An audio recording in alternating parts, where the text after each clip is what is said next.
11월 테슬라 차이나가 기록적인 내수 판매량을 달성했습니다. 지난 영상에서 11월 중국의 테슬라 차량 보험 등록률이 심상치 않다 했는데 역대 가장 많은 10만 대 이상 판매를 하며 올 11개월 동안 중국에서만 65만 대 이상의 차량을 인도한 건데요. 테슬라뿐만 아니라 중국의 전기차 경쟁사들도 대부분 전년 동기 대비 판매 강세를 보이긴 했지만 그래도 정말 대단합니다.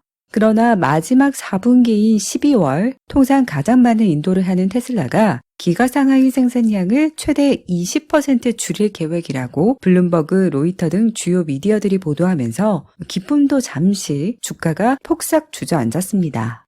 테슬라 차이나가 굉장히 빠르게 이 같은 언론 보도는 사실이 아니라고 공식 밝히면서 상황을 바로잡았지만 주가는 크게 회복세로 전환되지는 않았죠.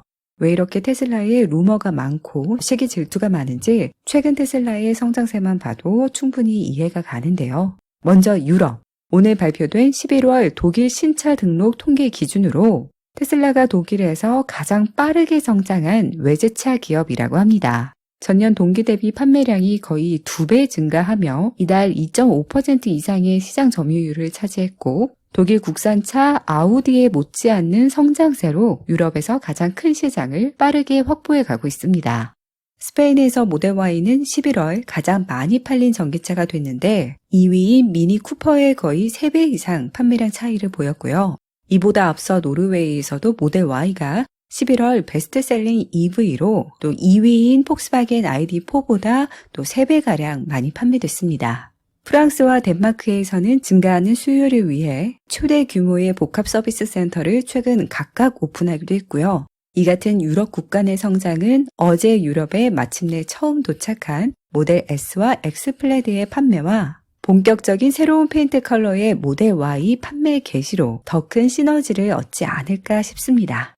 아시아 쪽으로 넘어오면 12월 태국에 테슬라가 공식 진출했고요. 대만에서는 모델 Y 첫 인도식 이벤트가 열렸는데 이는 기가 베를린산 모델 Y가 유럽 이외 지역에 최초로 배송된 것이기도 합니다. 대만의 경우 안타까운 게 중국과의 정치적 이슈로 이런 걸 보면 또 다른 아시안 기가팩토리가 정말 필요해 보이는데 여하튼 유럽 및 아시아에서 근래 테슬라의 확장세는 과거 못지않게 여전히 눈에 띄게 성장하고 있습니다.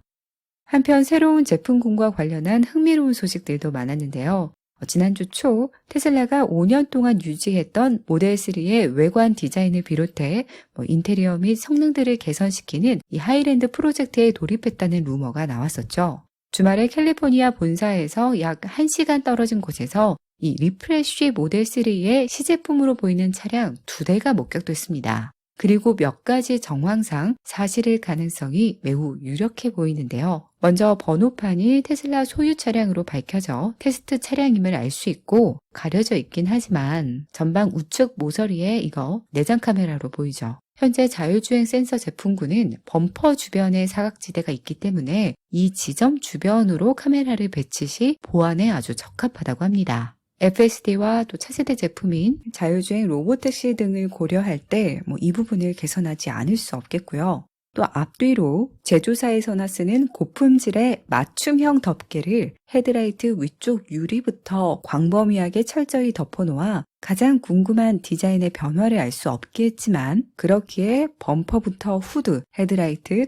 또 트렁크 등에 이르기까지 많은 부분이 재설계됐을 가능성이 높지 않을까 싶다네요.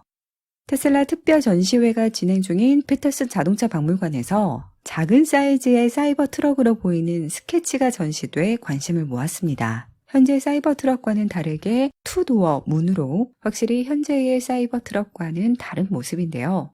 저 역시 작은 사이버 트럭의 출시를 바라는 팬이긴 하지만 이건 사이버 트럭의 초기 디자인이 아닐까 싶었는데 저처럼 생각하는 미디어도 있더라고요. 여러분은 어떠신가요? 지난주 펩시의 첫 인도를 한 세미트럭 딜리버리 이벤트 다들 보셨나요? 제 성격이 꽂히면 너무 파버려서 이제야 정리를 마쳤는데 늦게라도 영상으로 만들어 올릴지 글만 발행할지 어떡하죠? 고민해 보겠습니다. 어쨌든 유튜브와 트위터 동시에 생중계됐는데 유튜브 약 97만 5천 뷰, 트위터는 200만 뷰가 넘었더라고요. 확실히 일론의 트위터 인수 이후 팬들이 힘을 실어주는 것 같은데 개선할 점도 많다고 합니다. 끝으로 일론 머스크는 이벤트 다음 날 미국을 방문 중인 프랑스 대통령을 만나 트위터 및 EV에 대한 이야기를 나눴고요. 프랑스는 기가 베를린 설립 전부터 테슬라 공장 유치에 아주 적극적인 국가 중 하나입니다.